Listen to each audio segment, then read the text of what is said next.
vaše izkušnje na tej delavnici, na tem mobilnem voditeljskem sestanku tukaj v hiši eksperimentov? Ste bili prijetno presenečeni, morda v kakšni stvari negotovi? Ne, na vseh vidikov tak način podpiram.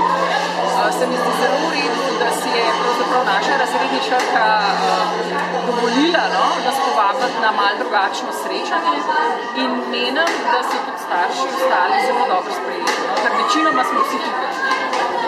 Ja, odzvali ste se v zelo velikem številu. Je tudi za vas tole tukaj zdaj sprostitev, ste tudi vi z nami spoznali na nek drug način, na katerega ste morda že malo pozabili? Ja, sem, priznam, ker sem drugačen humanist in mi je to naravoslovje nikoli ni bilo zelo blizu in mi je ta način zelo všeč, da je, bom rekla, bolj ljudski, bolj poljuden, bolj razumljiv, kot pa tisto, kar smo še poslušali.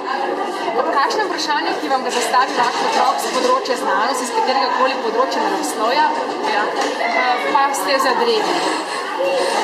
Ja, bi izpostavlja fiziko. Predvsem fiziko. Bo zdaj lažje v prihodnje? Vsekakor. In ker imam dve hčeri, eno še malo starejšo, bomo gotovo prišli, ker je to ravno tema, ki se